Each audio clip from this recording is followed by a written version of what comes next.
It's the Chronicles of a Gooner, the Arsenal podcast brought to you by the 90-Min Football Network, and we are live. On this edition, we're going to be looking ahead to Arsenal's home game against Sporting in the second leg of their Europa League tonight. Big one for the Gunners if they see the Europa League as a priority. We're going to get into all of that on this edition of the show. A big hello to everybody joining us live in the chat. Hope you are good, and I hope you are well. Big shout out to Daniel as well in the live chat, who was preempting how I was going to open the show. Got it pretty much bang on, to be fair. It's just become a habit over the years of doing this show. That's my intro. That's what I do. That's how it goes. Maybe I'll make a conscious effort to change it up now. You've given me a complex about it. Just kidding. Hope you're good. Hope you're all well. Big hello to everybody joining us live right now. Henry is with us. Peter is with us. Sko is with us. Daniel. Also, Steve Johannes Jakobsen is with us too. We've got Richie. We've got Ian Wallace. Who else have we got? We've got Wandering Minstrel. We've got lots of you with us live right now. So big hello to every single one of you. Hope you're all good. Hope you're all well, as I say. Yeah, Arsenal versus Sporting, the second leg of our UEFA Europa League round of 16 tie, an opportunity to book our place in the last day of the competition. I guess the big question is, how important do you view the Europa League as at the moment, given where we are in the Premier League and given our situation? You know, we're 5 points clear at the top of the pile. It's not anywhere near where any of us kind of expected this Arsenal team to be. You know, even the biggest optimists wouldn't have predicted Arsenal to be where they are in the Premier League title race. I feel like I say that every week, but it's so bloody true. And I have to kind of remind myself of that when I go into these types of conversations. But, you know, the question is, I guess, and the question I've put in the chat as a poll for those of you that are with us on YouTube is, how fussed are you that Arsenal go far in the Europa League? Like, how much of a priority is this to you? Now, nobody's saying that the Europa League in any way, shape, or form should supersede the Premier League. I think we can all agree on that as a starting point for this conversation, right? I think we can all agree that the Premier League trumps the Europa League every single day of the week. I don't think that's even a discussion. But there are some people out there that feel we should just bin the Europa League and that we should do everything within our power to focus solely on the Premier League and almost push this to the wayside.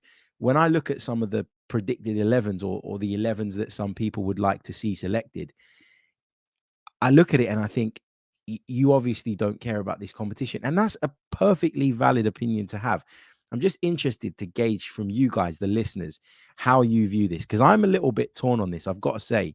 For me, the Europa League matters, not more than the Premier League, but it matters for a number of reasons. There's a personal thing for me. I don't ever remember Arsenal winning a European trophy. So that's one thing. The other thing is that I believe that Mikel Arteta believes hugely in momentum. And I think he will feel that if his team go off a cliff in the Europa League, have a real setback, a real big disappointment, that could dent our confidence going into the final stretch of the Premier League campaign. So I think in Mikel Arteta's eyes, this is important. Not so important that he's going to pick the first 11 Thursday, Sunday. But I think, you know, he will feel like he kind of has a squad now whereby he can rotate a number of players and still put out a competent side, or a side that is at least capable of going a little bit further in this competition as we stand at the moment. So, let's kind of see what you guys are saying on that before we dive into previewing the fixture in isolation. Junior Gunner says, we must not ignore the Europa. If we don't secure the title, second place in a Europa League would be excellent progress. But obviously the league is the priority. What else have we got? Patrick says we need to win the Europa League. So Patrick ranking it very high up. Wandering Minstrel clearly doesn't feel like this should be a priority. Gangle is with us as well. He's just joined us. Tom says Man City's win could be huge in terms of momentum for the league on their side. Same for us. Winning breeds winning, and we have to keep our high standards. Rotation is key too. Amber says, I'd say it matters. Our European record is awful. Junior Gunner says this squad should be able to manage 2 competitions. City have 3 to contend with. Nobody's really talking about the fact, are they, that Manchester City could win the treble? Like they could. It's not beyond the realms of possibility. They've got the squad. We all know that. Sko also says it's good for the 11 to have some rhythm playing together and to build partnerships. Plus, players get experience, which would be beneficial for next season. Christoph says, I think it matters more in the sense that we become acclimatized to competing regularly in Europe. And this year is an important opportunity to create momentum in that direction, i.e. ahead of getting into the Champions League. Artifact says winning is a habit. Leeds Gunner, how you doing, mate? He says, this one's a little bit off topic, Leeds Gunner. So what I'm going to do, I'm going to save this one. You can favorite them now on this, which is pretty cool. And I'm going to come back to this one later when we do the Q&A at the end of the podcast. So it's a good question. It's a very valid question, and it's something I want to talk about. But we'll do it a little bit later on because it will just mean that we go off topic now. So stay with us and we'll get there eventually. What else have we got? BX Gunner says we've been experiencing heartache since 95. Enough is enough. Let's go out there and do it. Peter John also says we have a big enough and young enough squad to win both. Yeah, I mean, Mikel Arteta's talked a lot recently, hasn't he, about this? You know, people constantly ask him the question in the press conferences, will you rotate? Do you see this as a distraction? Do you see this as a potential problem in your quest for the Premier League title? And Mikel Arteta has been adamant that if you want to be a top team, if you want to dine at the top table, if you want to be viewed as one of the very, very best, then you need to become acclimatized to playing every 3-4 days. That's just the way it goes. It's the way it's always been. You know, okay, we've had a few different types of seasons because we had COVID and then we had a World Cup in the middle of the season, and we've gone through periods where the fixture schedules have been a little bit more condensed than they would have been in previous campaigns. But ultimately, that thing of having to compete in Europe midweek and then domestically at the weekend, it's always been a thing, you know, for as long as I can remember. So it shouldn't be an excuse, and it should be something that we learn to cope with as we develop as a team and as a club. If you want to be the very best, you've got to be competitive on multiple fronts. And I think Mikel Arteta knows that. And I think now he feels like he's got a squad where he can make 4 or 5 changes, sometimes 5, 6, and still put out a decent side. Now, if you come up against Manchester United in the next round, I'd argue that you can't rotate to the same level that maybe Mikel Arteta did going out to Lisbon. And I think he would probably agree with that as well. But you kind of got to play it by ear. You got to see where you are. You know, we have got players coming back. We've also got players still sidelined. Eddie Nketiah, we understand this evening, has been ruled out until after the international break. I think I said that to you guys a few days ago, that I'd heard sort of whispers and rumors of that. And it's being reported now by some much more credible sources than me. So I definitely believe that now. But anyway, look, let's get into this one then. So as we said, the Europa League matters not more than the Premier League, but it does matter in some way, shape or form. If I go over and take a peek at the poll that we put out at the start of the show, feel free to vote on this throughout the duration of the program. The question was, do you care for how far Arsenal go in the Europa League? And 82% of you said yes, which is a lot higher than I expected, actually, just gauging by what I've read on social media over the last few days with regards to this game and the build up to it and how maybe some people are looking ahead to it. So I think it matters. And I think we're coming up against a dangerous opponent here. I said that to you guys going into the first leg. And when I say dangerous, I don't mean they're better than us, because Sporting aren't better than us, right? Let's have it right. I don't think the team that Sporting picked the other night out in Lisbon was better than the team that we put out necessarily. There are a few areas in which they were stronger, but overall, on the overall balance, I think Arsenal had a stronger 11. The problem was that Arsenal was sloppy. Arsenal switched off in important moments, and Arsenal gave up really, really cheap goals. That was my big disappointment and big frustration coming away from that game. Now, the positive, the silver lining, was that we didn't do enough damage whereby you're no longer confident we can turn it around in the second leg, or that we can progress in the second leg. I'm still pretty confident that Arsenal can. And I worry that because we are at home and because we are the favourites in most people's eyes, that if we did fail tomorrow night, Thursday night, that would put a dampener on the club, on the team. It would put us in a weird place going into the Palace game on Sunday, which is essential ahead of the international break. Now, Arsenal have come back from setbacks before this season. That's not to say that if we got knocked out of the Europa League, it means all of a sudden our Premier League title charge goes to shit. I'm not saying that at all. What I am saying is that you don't really want to be going into Palace on Sunday with any doubt. You want to continue the momentum that we've built over the last 5 or so games in the Premier League, where we come back from a difficult period and we've just, we've managed to get results. Now, it's not always been pretty, and on some occasions we've had a little bit of fortune, you have to say that, but you make your own luck by being persistent, by believing, by going until the very end. And Arsenal have shown that a lot in the last few weeks. And I think that's why more and more people are starting to believe now that this team do have what it takes to be able to go on and win the Premier League title, even with Manchester City in close pursuit.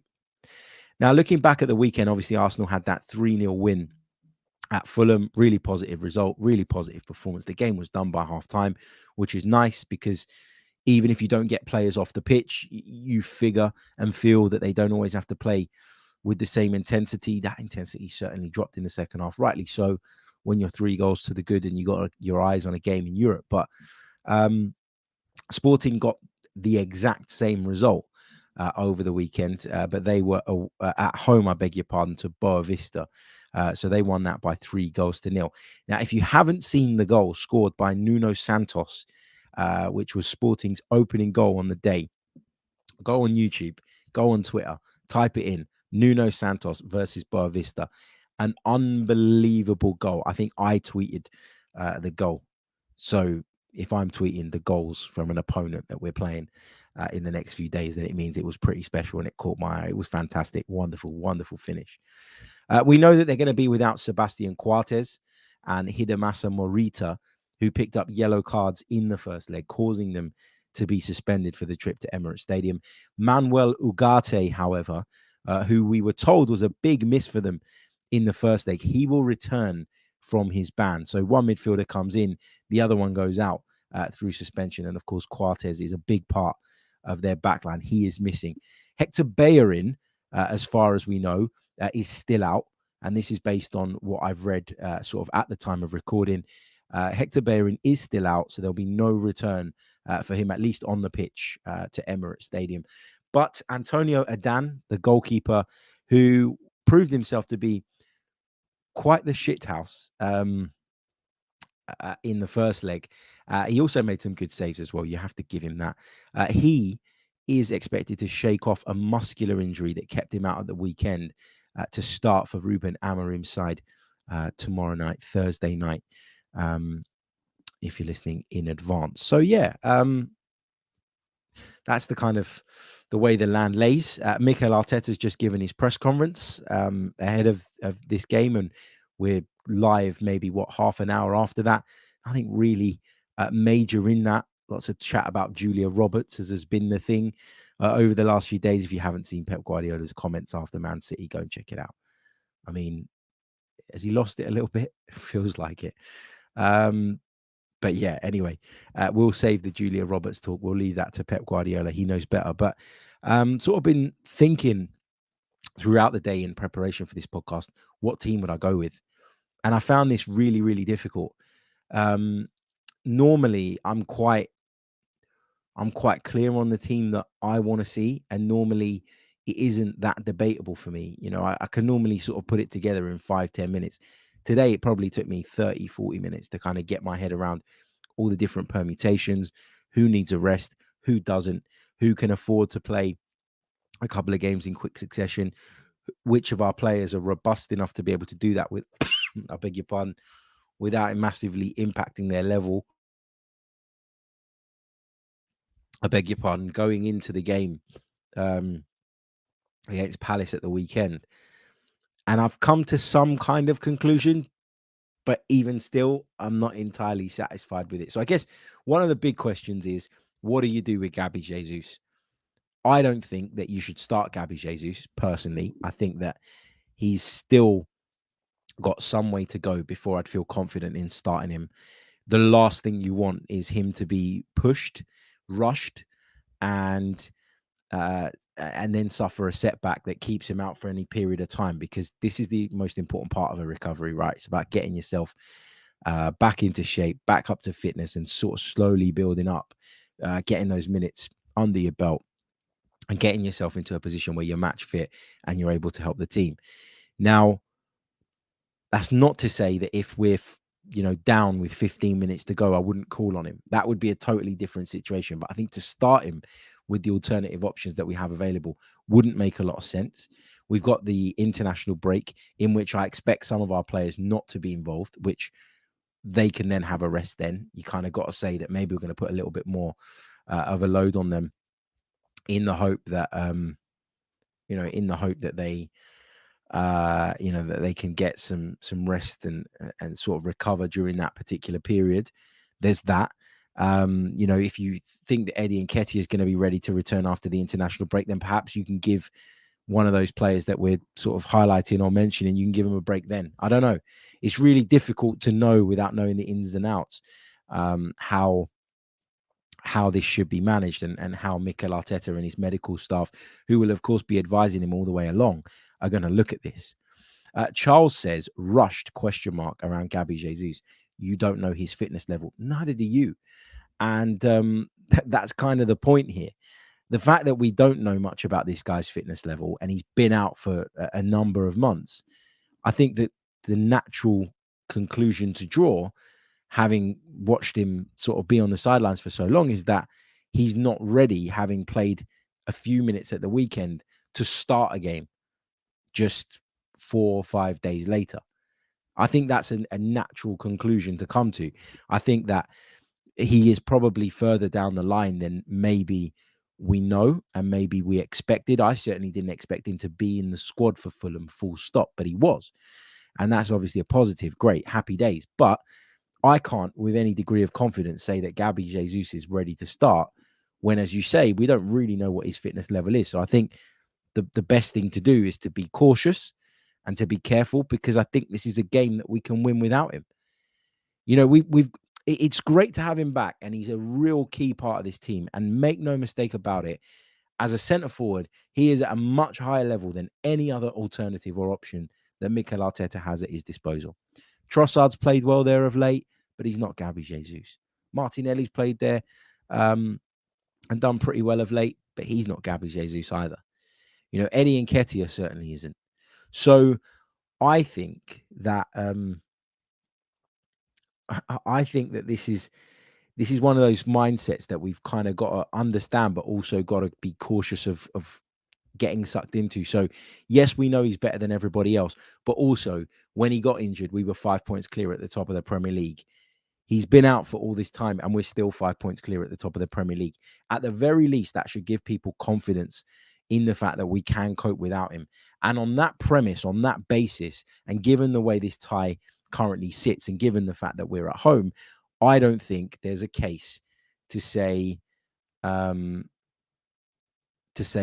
needs to start or he should start. I'm not ready to commit to that. I'm not ready to commit to that. Kenny says, Harry, you are so English, pronouncing Jesus like Spanish. He is Brazilian, therefore Portuguese. So how do you pronounce it then? I thought Spanish was Jesus, not Jesus. I don't speak Portuguese, which I'm so English apparently. Anyway, back to what I was saying.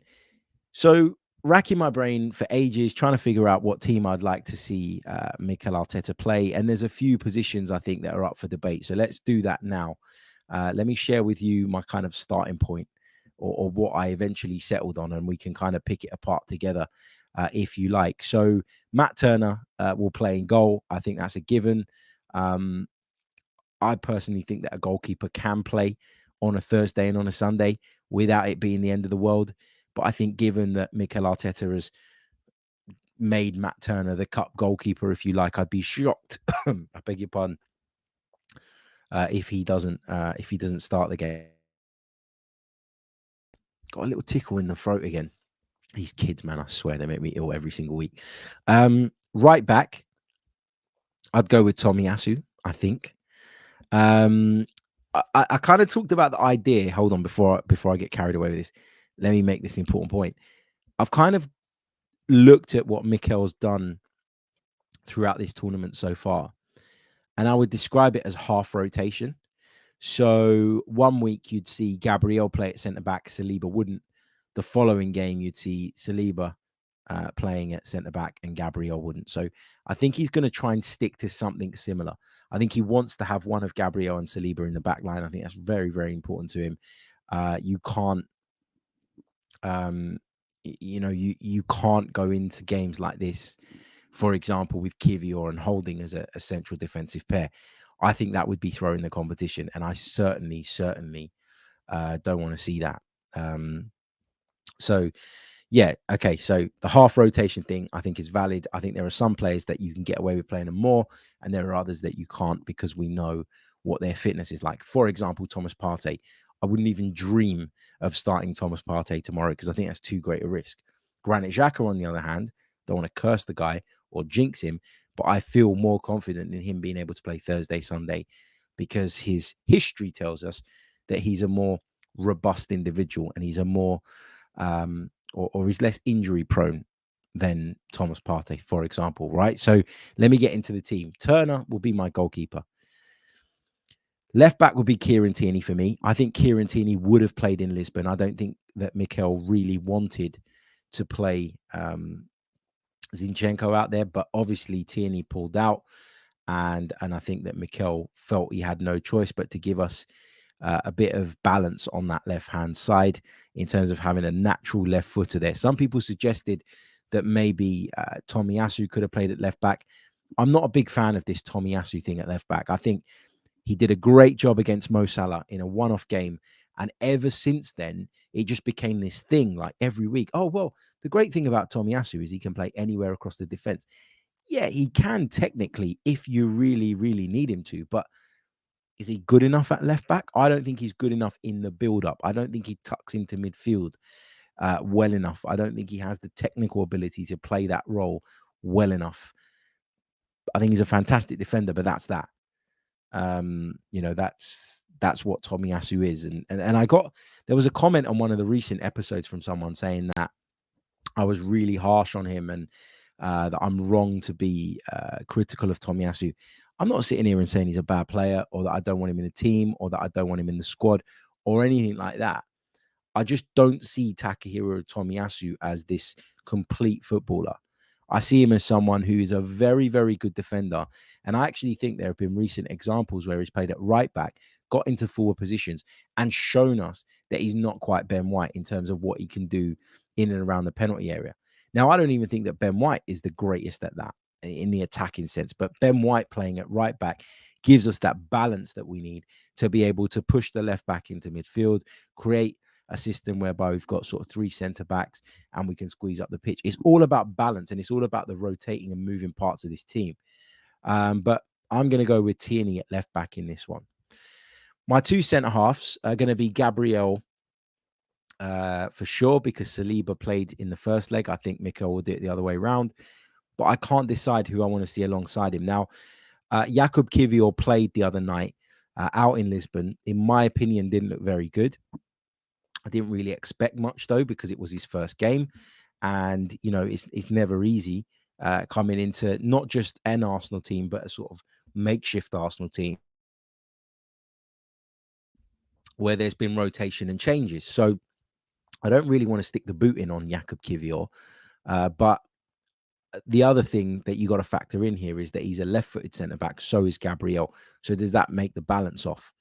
Does that mean that, he can't play alongside Gabriel? Then you've got two left-footed centre-backs.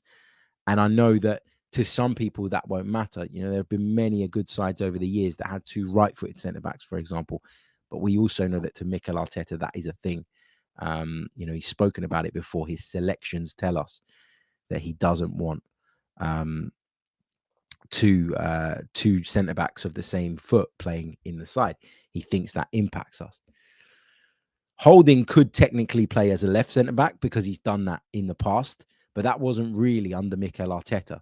So Mikel Arteta probably looks at that slightly differently.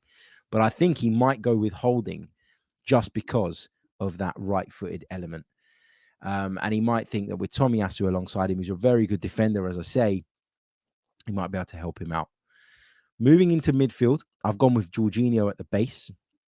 I said to you guys a few minutes ago, I wouldn't even dream of playing Thomas Partey in this one. I'd go with Xhaka and I'd go with Fabio Vieira. So I'd give Martin Ødegaard the breather. And then my front three would comprise of Reece Nelson on the left, Leandro Trossard on the right, and Martinelli through the middle. Obviously, that's quite fluid and that can change at any point. So that's my team that I would pick right now. I'm going to lean towards Holding, where I've put the kind of stroke there, Holding / Kivior. I lean slightly towards Holding because of that right-footed factor. Maybe you could put Ben White in there alongside Gabriel if Mikel Arteta thinks that he can't get away with that, but really wants to give Saliba a breather. That's another option. But is it the option necessarily that I think Mikel would choose? I don't know. Really, really difficult to say. In an ideal world, I don't want Rob Holding in the Arsenal 11. Like, not being disrespectful, I just don't rate the guy. And I think what we've seen over the last year or so is a real development at the back for Arsenal, where we're now able to play the way we want to play because we do have two centre-halves who can squeeze up the pitch, who you can drop the ball over the top of, and they have the pace and the physicality and the understanding and awareness of the game to be able to get back into the right positions and prevent us being hurt in those situations. Rob Holding, for me, doesn't fall into that category. I'm sorry. He just doesn't. But right now, it is what it is. And if Mikel feels that there needs to be rotation, he is certainly an option. Personally, I might have gone for White in at centre-back, but White hasn't played there all season. And you wonder if it will take him a bit of time to kind of get back into that role. I know it's a role that he's played frequently throughout his career, and it's a role that he should, in theory, know inside out. But as I say, he hasn't played there all season for Arsenal. So, yeah, question marks around the defence. I think for me in the attack, I guess the standout point is that I think that we probably need to give Bukayo Saka a breather. I think he's looked a bit leggy of late. I think he looked leggy at Fulham. Was probably one of the players that maybe underwhelmed on the day. And you don't really want to say that. You go away from home, you beat a good side like Fulham, but really comfortably by 3-0. You don't really want to dig out Bukayo Saka or criticize him. But unfortunately, I think he does look like he's running on empty a little bit. And so I would take him out the side. I've put Trossard in there, who obviously had a huge, huge impact at the weekend. But I'm also mindful of the fact that he's just come back from an injury and was ahead of schedule in his recovery. So are we then loading him up too much by playing him? I guess Emile Smith-Rowe is the other alternative, the other option. I mean,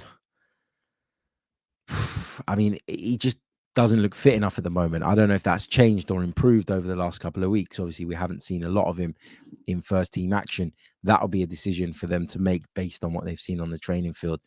But I can't say that he's ready to start a game. And it's annoying because, again, like others, he's been out for a long, long time. Talent is clearly there, but he's got to apply himself, Emile Smith-Rowe. It might take him a bit of time to get up to scratch, but right now he just doesn't look at it. And so for me, he's not really even in the conversation, which is a bit of a shame. It really is. Let's take some of your thoughts and questions on this. Dial Square says, Harry, I get what you're saying about Holding, but with so many changes in defense, at least Holding knows the system thoroughly. Yeah, but does he really understand? Wait, let me reverse a minute. It's not really about him understanding what Mikel Arteta is asking him to do. I think he's an intelligent enough lad to be able to get that. I'm not really worried about him understanding the system. As you say, he's been around the club for a long time. He's been with us throughout the duration of Arteta's tenure. He'll know exactly what it is the manager requires from him. My question is, does he have the skill set to be able to carry that out? And I don't think he does. I don't think he has the pace to be able to play as high up the pitch as Gabriel and Saliba do and get away with it against a very dynamic and very potent forward line. Because make no mistake about it, Sporting have got a lot of talent in the forward areas. I think they're a little bit weak defensively. I think that their midfield is not quite as dominant as maybe it should be. That might change with Ugarte returning, but then obviously Morita is out now, so that weakens them slightly there. But their front three is what I look at and think danger, danger, danger. That is the concern for me. And I just don't think that Holding is up to it, you know. If he does play tomorrow, I hope he proves me wrong, and I hope he goes out there and puts in a really, really good display. But we need to move past players like Rob Holding, in my opinion. Now, I know you can't do that overnight, and I know that circumstances will dictate whether that is something you can get away with. But yeah, I'm not sure about him. And there is a question mark for me over that centre-back position going into tomorrow's game. Rehan says, that is exactly the lineup I would pick, except I'd play Odegaard just to get the job done. Odegaard obviously missed the first leg through illness, so he was able to sit that one out, but it wasn't really a rest if you're ill. So maybe Mikel will feel the same. But yeah, we're going to have to wait and see. I think there's been signs from Fabio Vieira of late that he's getting better and better, and I like him in that position. When he first came, I wasn't really sure what his position was. Couldn't work it out. Wasn't sure if he was an 8. Wasn't sure if he was a winger or someone that would start from wide, more of an Emile Smith-Rowe type winger, if you like.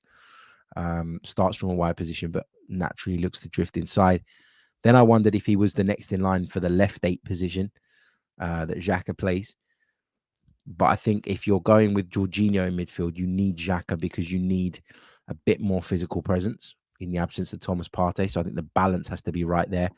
And I think Vieira in that right-sided half space seems to come alive a lot more than when he plays on the left. I've been a little bit underwhelmed by him when he's played on the left of the midfield. So, yeah, stick him there for me. See how he does. You've got Odegaard in reserve, right? And when I'm picking this team, I'm mindful of the fact that, we will probably at some point in the game have to make changes.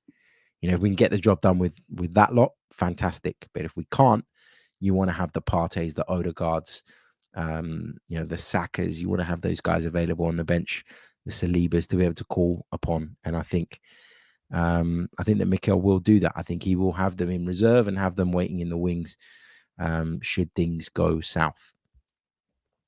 Robbie says, hi, Harry, stateside fan. Enjoy your balanced content. Mikel Arteta has built a solid sense of belief and identity. He can give more squad players the chance. Big shout out to you, Robbie. Thank you so much, mate, for your kind words. Really, really appreciate it. And love to all of our stateside listeners, because I know there's a fair few of you. I think I was looking at the statistics the other day on the podcast, not necessarily on YouTube, but I think on the podcast, we were at around about 28-29% is US-based listeners, which is unbelievable. So, yeah, big thank you to all of you and a big shout out to all of you. Diego, all the kind words are coming in as well.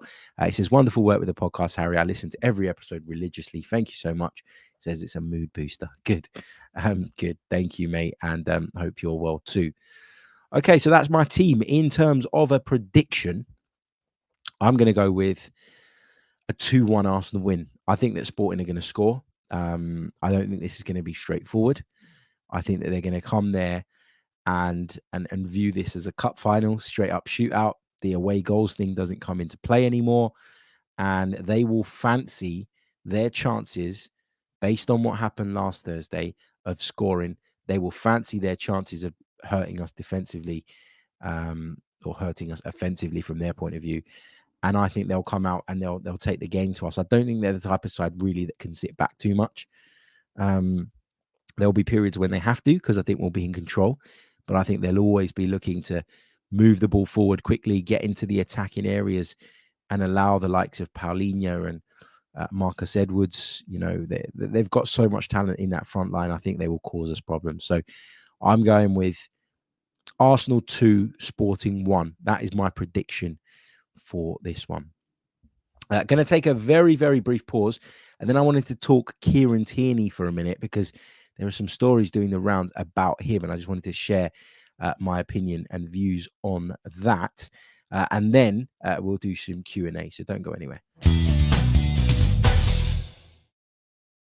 Welcome back to the Chronicles of a Gooner, the Arsenal podcast, which is part of the 90 Min Football Network. Okay. let's do this Kieran Tierney bit then. So the Scottish international has found himself sidelined very, very often this season. And that's not because he's a bad player. It's because Alexander Zinchenko has been huge. He's been fantastic for us. He's brought the ability to dominate midfields. He's brought the ability to play the inverted role to a much higher level than anybody that we have within the camp. He has been, he's brought leadership qualities, as I say. When you factor all of that in, it's, you can understand why Kieran Tierney's been left on the sidelines. And going into the season, people would have asked the question, why did Mikel go out and bring someone in who was going to play left back when he had Kieran Tierney available? And the truth is, as I've said before, that this is not anything personal to Kieran Tierney, but this is a guy who has been injured so much over the last few years. It would be naive and irresponsible, in my opinion, to have ignored the fact that his injury history is a big problem. And because of that, can you really, when you're trying to build something, go into a season and be 100% confident that he's not going to cause you an issue based on his absence? Mikel Arteta has been burned by this on a number of occasions during his tenure at Arsenal. There have been times in the Europa League where we've had to play Granit Xhaka at left back, and we all know how that went. So I think Mikel looked at Zinchenko and went, yeah, you know what? You're the exact profile of player that I want. You're the exact profile of player that I think I need to be able to play the way that I want to play. And you can come in and you compete for a place. You can compete for a place both in midfield and at left back, but primarily at left back. Because the beauty about what Zinchenko does is the reason he gets the space he does and finds the pockets he does is A, because he's an incredibly intelligent player and has a wonderful footballing brain. But B, it's because he comes from that position. So if you're a midfield and you line up against Arsenal 3 versus 3, one of you's got Odegaard, that's your task. One of you's got Xhaka, one of you's got Partey, and then all of a sudden the left back just appears. Well, is your winger going to come inside and defend the fact that the opposition left back has gone inside? I think a lot of teams look at it as a way of actually creating some space on the right, and I think we've had problems with that at times where people have got the ball out to that position early. Zinchenko's been in field, and Gabriel's had to come across and defend. And that takes me on to why Gabriel is so important, because there are very few centre backs, I think, that could do that role right now, covering essentially two positions a lot of the time. But it's a bit like when I talk about how fullbacks get forward and do it effectively. It's because you're not accounted for. When a team sets up defensively, you are not accounted for, not as a priority anyway. So if you then get into those positions, you are an extra body, you are an added bonus. And that element of being unaccounted for is what gets you that half a yard of space that you need if you're good enough to be able to do the damage. So the same can be said for Zinchenko, who on paper is a left back, but spends most of his time in field. Kieran Tierney just doesn't do that to the same level. So that's the footballing reason, the number one reason, in my opinion, why Kieran Tierney's found himself on the sidelines. And the second reason is that Mikel probably feels that based on what he's seen over the last couple of years, he cannot trust this guy to be available week in, week out. And I think that worked against Kieran Tierney when Arsenal were looking at a new captain as well. The best ability is availability, as they say. And it's sod's law that Kieran Tierney's been available much more frequently now because he's not, when he's not been playing. But then the counter to that is, well, that's probably why he's been more available, because he hasn't been playing. Therefore, there hasn't been as many opportunities to pick up the types of knocks that keep him out for a little while. Also, stylistically, it doesn't really fit right now. And so the conversation has been brought up today because there are reports that Kieran Tierney has been talking to Mikel Arteta about his future.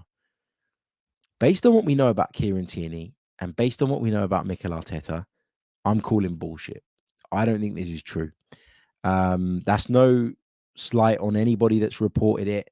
Reporters, as I always say to you guys, will report the information that they're passed. Now, if the information that they're given is no good, that's on the source, right? And as the best journalists manage to over time weed out the bad sources and et cetera, et cetera. But if you get given some information like that, you will feel a responsibility to report that. And I completely understand. But I don't believe, given how focused Arsenal are at the moment, how Mikel Arteta operates, that he is sitting there having conversations right now with Kieran Tierney about the summer. They might be having conversations about how Kieran Tierney can work his way back into the team, his situation today. But I do not believe for a second that there are talks ongoing about where Kieran Tierney is going to play his football at the start of next season. I do not believe that for a second. Not only do I think that Mikel Arteta would never entertain that, I don't think Kieran Tierney is the type of character to go in and cause that kind of friction or raise that type of issue in the middle of a title race and in the business end of the season. So I just wanted to highlight that. I'm not saying that I know better or that I'm in the know or anything along those lines, but I just don't see that as being true. And I think a lot of the time when it comes to football rumors, you have to just apply the common sense check at the start. And when I run this one through my mind earlier in the day, when I read it, something just didn't work. Something just didn't click. And therefore, I don't believe this. But that's just me.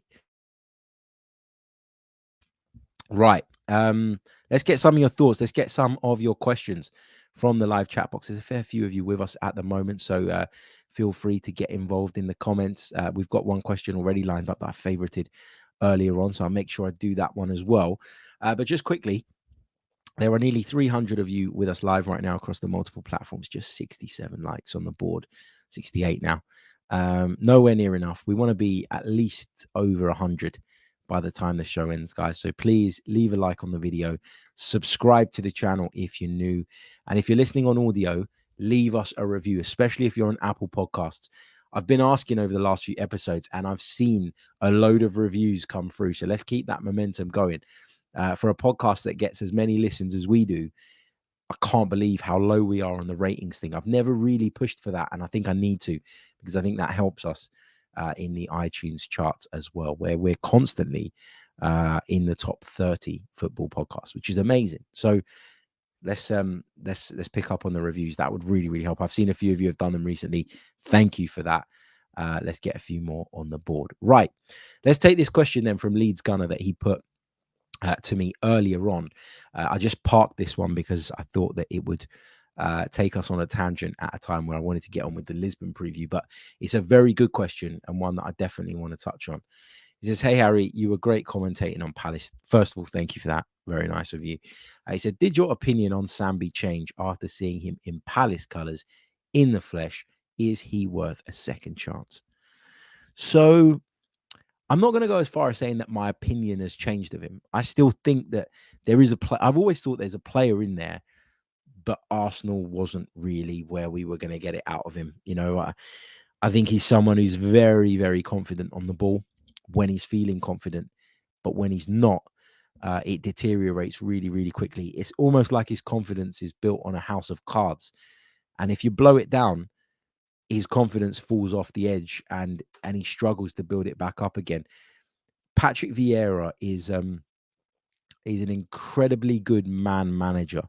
Now, I know he's getting a lot of criticism and a lot of stick at the moment for the league position that Crystal Palace find themselves in, the fact that they haven't won a game since the turn of the year, the fact that I think they managed no shots on target in their last 3 Premier League games. I understand why he's under the microscope right now. But there was a little moment, and I don't even know if I should really say this, but I'm going to do it anyway on here. There was a little moment at Selhurst Park on Saturday, finished commentating on the game. And at Selhurst Park, what happens after the game is that you're up in the commentary position and you make your way down to the bottom of the stand. And in between the stand that you're in and the Holmesdale Road end, in the corner, that's where the tunnel is at Crystal Palace. And what you're asked to do when you want to interview the managers for radio, etc., is to make your way down into that corner and stand in the tunnel, basically, until the managers come through. And it's quite an interesting place to be because often the managers take a while to come out, especially after a defeat. And what you end up seeing is all the players coming out for their warm downs. You know, got a little fist pump from Erling Haaland. And I was thinking in my head, don't you score another bloody goal and then he scored 5 last night. Eze came over, you get that little bit of interaction with the players, especially when it's at a club that you work at often. They get to know you. It's great. And Patrick Vieira came out and was very kind enough to give us an interview, particularly given the backdrop of stuff with the BBC and all of that, as everybody knew at the weekend. He was kind enough to stand there and speak to us, and was very honest, I thought, in his assessment. We finished the interview, and I was walking back towards the press room to collect my things, was about to head off, and I saw Michael Olise, who obviously conceded the penalty, standing to the side, kind of waiting for Patrick to come through. He had his hood up, and he was waiting for him. And when Patrick went over, Michael Olise went up to him and put his arm around him and said, "Boss, I'm so sorry I let you down today." And you could see that the player was visibly upset with the fact that he'd given away that penalty kick. This isn't a young man who doesn't care, right? This is a young man who knew full well what happened and knew that in a lot of ways, Man City might have broken the deadlock at some point anyway. They had all of the ball. They were just starting to click into gear a little bit before the goal. They were up in the tempo bit by bit. Maybe they'd have gone on and won it anyway. But Michael Olise apologized to Patrick Vieira for the fact that he was having to answer questions about relegation and his job, etc. And Patrick put his arm around him and said, "You've got nothing to be sorry for. We win together, we lose together. You'll learn from it, etc., etc." And at that moment, I just looked at Patrick Vieira and I thought, you might not be the best tactician in the world. For what it's worth, I don't think he is. You might not be a genius coach with an incredible philosophy and all of those things, but you're a wholehearted, decent bloke. And those players out on that pitch, despite the fact that they're missing results, you don't look at Crystal Palace now and think that they're not playing for him. And the reason I've gone around the houses on this story and circled back to Sambi is because I think Sambi needs someone like that. He needs a manager who's got the time and the patience to put his arm around him and give him what he needs. And for me, that's not Mikel's style necessarily. He can be a little bit cold. He can be a little bit to the point. Patrick Vieira is more of a man manager than a system manager. And I think Sambi's benefiting from that. I was impressed by him in that game. I didn't think he was amazing, but he looked competent and he looked comfortable, and he certainly held his own against a very, very good Manchester City midfield. But has my opinion changed on him generally? No. I still think that his future probably lays elsewhere at this moment in time. But at the worst case, as I've said about a number of players that we've loaned out, you will get some money back for him in the event that he is sold later down the line. So yeah, I've gone around the houses, but it was a really good question, and I wanted to share that story because I do think that that there is a good fit there between Lokonga and Patrick Vieira at the very, very least. Right. Let's see where we are on the likes. We're 4 short of the 100 target. Let's push the target up to 150. Come on, guys. Yomi says, who do you think is more suitable for the long-term Partey replacement? Rice, Zubimendi, Caicedo, or someone else? So I'm going to take Zubimendi out of there. I think he's a fantastic player, technically superb, but I'd question whether he'd have the physical power, speed, mobility to be able to play that lone 6 role that Thomas Partey currently plays. So then if I move on to Rice and Caicedo, I think physically they're more of the right mold, but are they technically as good as Zubimendi? No. But I think what you need in that position is a bit of everything. I don't think, like, for example, Martin Odegaard is a technical genius, but that doesn't mean he could play as a lone 6. Zubimendi is fantastic technically, but I don't think he could play as a lone 6. I think Jorginho is a good example of those types of players that I'm sort of putting Zubimendi in the bracket of, who on the ball are superb, but without it, unless they have ample cover around them, they can be exposed. And I do think that of Zubimendi. I think he's fantastic, but he'd be an 8 for me rather than a 6. So then I narrow it down to Rice and Caicedo. And I think Caicedo's ceiling is higher based on what we've seen of him so far. But Rice is ready now. And you would probably feel more confident paying 70, 80 million pounds or upwards of that for Declan Rice than you would for Moises Caicedo now. And I said this at the time, when we were linked with him in January and when that was a thing, yes, first we had it with Mudryk, then we had it with him, and we did go with big bids to try and bring these players in, but we were going with crazy offers, if we're being honest. Like, if we're putting our hands on our hearts, can anyone really make the case that Moises Caicedo right now is worth that money? No. You could argue that Declan Rice isn't worth that money either, but Declan Rice has more to show for his career so far because of the age thing, because of how long he's been in the Premier League. So it would feel like a safer investment. But in terms of stylistically, I think both Rice and Caicedo would be better fits and good fits for that position. But it depends on a lot of factors, doesn't it? It really, really does. Right. I think I'm going to take one more from Mobe Guna, and then I'm going to love you all and leave you all. And we'll be bringing you, obviously, the post-match player ratings from Emirates Stadium. That'll be tomorrow night after the full-time whistle.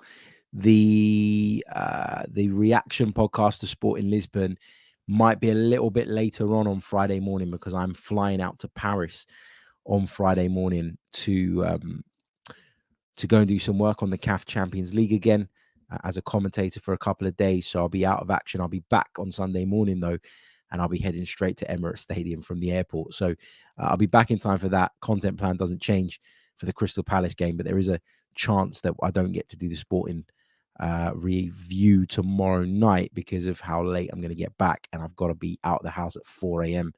So there's a chance that I'll do that probably mid-morning on Friday once I've arrived in Paris, and I'm lonely in the hotel all by myself.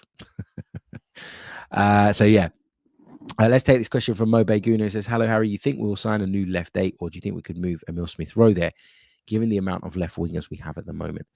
I think Mikel Arteta looks at Emile Smith-Rowe as a potential 8, but I think the 8 has to be defensively sound as well. And that might not necessarily mean the same thing to everybody, but like Martin Odegaard, incredible presser, really, really good presser of the ball, really good at getting back into the sort of right-sided spaces and helping out. I don't think that Emile Smith-Rowe has that. He certainly doesn't have the defensive awareness that Xhaka has in terms of covering the left back and tucking in alongside Partey when needs be.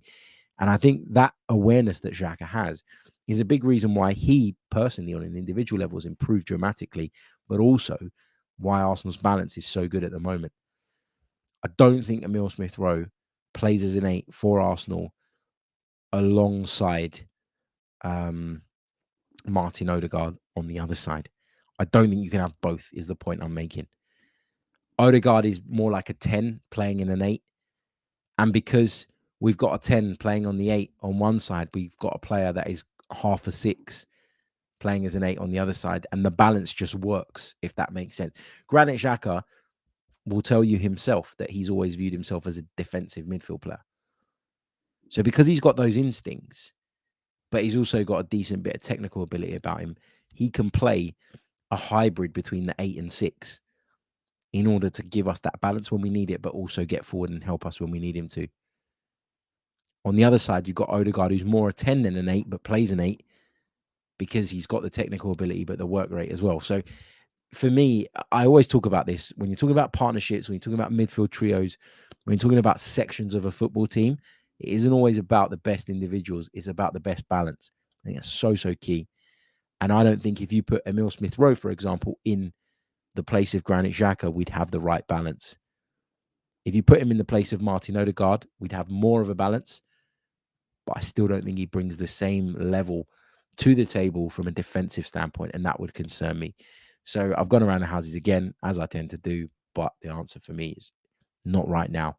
I'm not convinced of that right now. Let's have a quick check-in on our poll before we say our goodbyes. 250 votes on the board. Do you care for how far Arsenal go in the Europa League? 84% of you said yes. I'm glad, because I thought I was the only one that was interested in the Europa League and progressing. I thought that a lot of people kind of just dismissed it in their own minds, binned it off essentially, and were fully focused on, of course, the Premier League title race, which is going to be interesting as well. But anyway, I'll leave you guys to it. Thank you all so much for tuning in. As always, don't forget to leave a like. Don't forget to subscribe. Don't forget to leave us a review if you're listening, especially on Apple Podcasts. I'll see you all very, very soon. If you're a member on Another Slice, look forward to our player ratings coming up tomorrow night after the game. If you're not a member on Another Slice, what are you doing? I'll see you all very, very soon. Until next time, take care. Goodbye. I'm Martin Tyler, and you're listening to Harry Symeou.